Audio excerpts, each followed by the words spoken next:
feel like you would have helped if you would have known Oh something? yeah, I mean, I've been here for 10 years with my wife, and I'm out here cutting the grass. If he were at that window and would have just tapped and said, "Help me," of course I would have been like, "What's going on?" I would have called the police, something. So he must have been locked in a bathroom where he couldn't get out to ask for help. And then did he start the fire in that very bathroom or something where he could not get to a window? Because the one reporter told me that he was told that the windows were bulletproof and you can't break through them. I don't know. What his will must have been completely broken. Completely. You know? Have you ever seen the movie Instinct with Anthony Hopkins and Cuba Gooding Jr., where the gorilla was in the cage? Do you know that movie? Mm-hmm. His will was broken. Even after Anthony Hopkins opened the cage, the gorilla would not try to leave. I'm still in shock.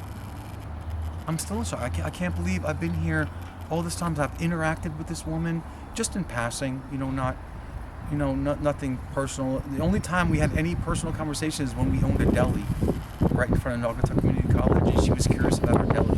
That was the most interaction I ever had with her.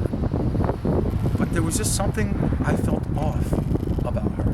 Just something wasn't right. I didn't know what it was, if she was... I don't know. I don't want to, say anything derogative, but there was something not right. But to say that this is what was going on this whole time, and there was a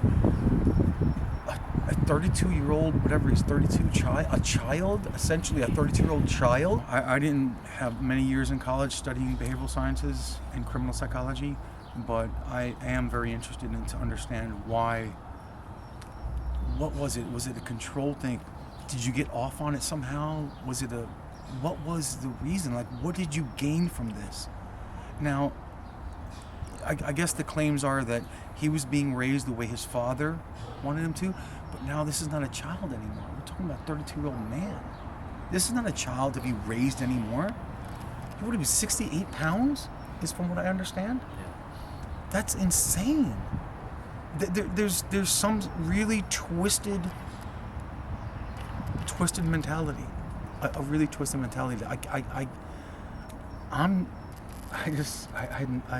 don't know what else to say to you guys. I really don't. You could see on the other side that the fire department had to break through the roof. They vented.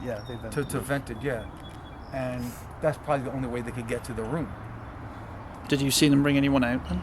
I did not, because the fire truck was right in front of the house. There was a ladder truck, and then the investigator said the ambulance was behind the ladder truck, and that's why I never saw that. Okay. I never saw the ambulance because it was behind the ladder.